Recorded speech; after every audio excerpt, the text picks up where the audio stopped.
common man, an ordinary man, in the pursuit of an extraordinary subject. I consider myself to be one who appreciates and will fight for truth. You are a truth seeker. I think that's probably the best way to term it. I am an extremely spiritual person in that I hold very, very high spiritual morals, ethics. I believe in a very powerful spiritual force that dominates and overshadows the world. Christians call it God. Others may call it something else, but I have a very high respect for spirituality. I have no time for religion as such. Anything that is organized by man, quite certainly, is not touching God. I think that we have a direct connection with our Creator, with that great spiritual God force in the universe. We don't need another man to intervene for us. Okay. We are all aware of how other people can be wrong in what they believe, because other people, we have a theology, and other people have a mythology. Other people are wrong because they don't share your concepts and your belief, and that's because they don't understand. They're wrong, but they don't understand. I am saying that we can all be wrong. There's not one human creature on the earth that is so well informed that they cannot possibly be wrong on something. All I'm asking my audience to do is to look at the facts of where Western religion has come from and look at behind the scenes the connections between government and religion. Let me give you an example. Okay, but even... All right. Well, let me give you a quick example of just the point I made between tying government in with religion. When you go into most churches today, you will see the altar is 3 tiers high. It's 3 degrees high. It has, in most churches, they will have a fence with the gate, and only the priest can go through the gate or through the fence up until the altar. When the priest, the clergy, comes out, he's dressed in a long robe. Everyone stands out of respect. It's the same thing in any courtroom. You have the people of the congregation out here. You have the fence with the gate, and only the attorneys can go through and speak for you. And the bench is 3 tiers high. The 3 tiers high in the church and the courtroom stand for the first 3 degrees of Freemasonry. When the judge comes out, he's dressed in a long black robe, just as the priest is dressed in a long black robe, just as you will be dressed in a long robe when you graduate from university or college. The connections are continual. The judge can sit and look down on you, for he represents the law, spelled L-A-W. You need to look at where the word law comes from. And then, of course, the priest can look down on the audience and the people in the church. He represents God, which is the law. The way I involve myself in this is it comes by me naturally, because when I was growing up as a little kid, my mother had an uncle who worked in the Vatican, Secretary of State's office. And about every 3 or 4 years, he'd come back to the country to visit the family. And as a little kid, I would sit and listen to this brilliant gentleman talking about international intrigue, politics at the highest levels. And he was quite knowledgeable working in the Vatican Secretary of State's office. And the things he would talk about, the secret societies, the money that was made throughout the world internationally, the politics, and generally the entire world scheme of things, how politics and religion work together behind the scenes.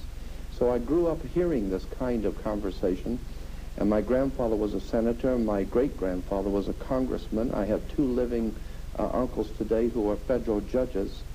So I grew up around hearing this type of conversation in the family about intrigue and politics and the behind-the-scenes stuff going on in world religion.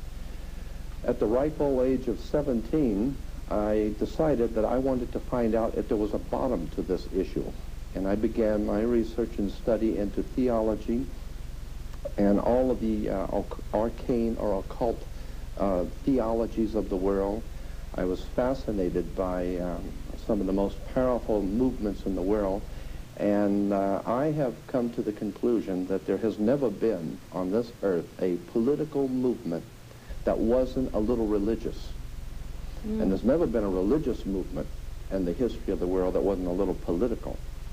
But the problem you run into with theology, and when you get into religion and theology, is that there are two kinds of facts that we have in theology. The kind you look up and the kind you make up.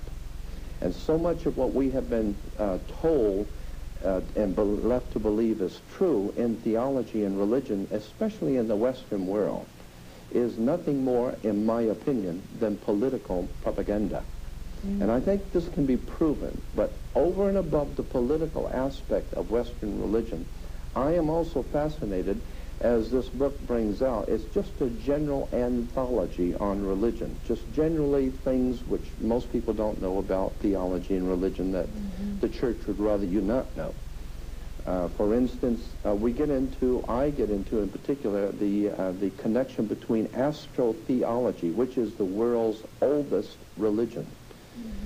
You can go back to 5,000 to 7,000 years before Christ, and the worship of the heavens what dominated the ancient world.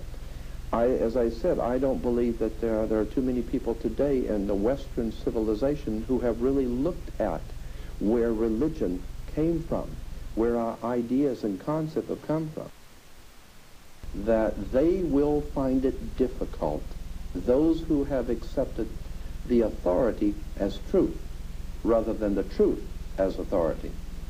And so I'm saying that that's what's happened to us as a civilization in the West. I'm not interested that much in the East tonight. I'm more interested in our Western way of life and the religion, the philosophies that guide our lives, the mere fact that in this country, in America, when you run afoul of the law, they say you have broke the law, just as Moses broke the law. And of course the sheriff has a six-pointed badge as the Star of David, or the six-pointed hexagram. All of our judicial proceedings in court are based on the old common law of England, or Britannia. And incidentally, Britain is Britain, or British. And Brit in Hebrew is a contract or a covenant, and the word ish means man or men. Therefore, the word British is the covenant men, or men of the covenant. Okay. It's a fascinating story when we understand that our government is based on religion, and we didn't even know it. Say that, let's say somebody might say, well, how dare you question the Bible? I mean, how dare you write a book like this? You must be a demon or something. How would you answer that? I would say the same thing has been said of Solomon Rushdie. How dare you question the Quran? How dare you question the Karl Marx in the Communist Manifesto, or Mao and the Little Red Book of Mao? How dare you question authority?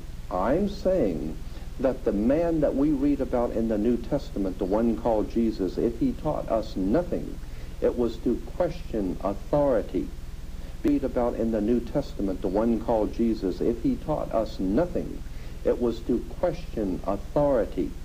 Because anytime you give away your spirituality and your authority, and you do it yourself, you know, no one comes and puts your hand behind your back and forces you to give up your spirituality and your individual freedom and your right to be a human being and decide for yourself. You do that yourself. And when you do that and you give up your sovereignty to the government, to the church, to a religion, to a book, to a concept, to anything, you are enslaving yourself. All I'm asking the public to do is do a little research. See if what I'm saying is wrong, and judge for yourself. I'm not advocating. I'm not running for a political position. I'm not trying to start my own church. What I would like to see done as a spiritual revolution in this country, where people say, just say no. Just say no to organized religion. Just say no to organized government. Just say no to tyranny. I don't care where it is and what color it is. Bigotry, ignorance, ill-informed stupidity. Just say no. From here on out, the point I'm making is that you need to do your homework. You need to study and find out where things came from.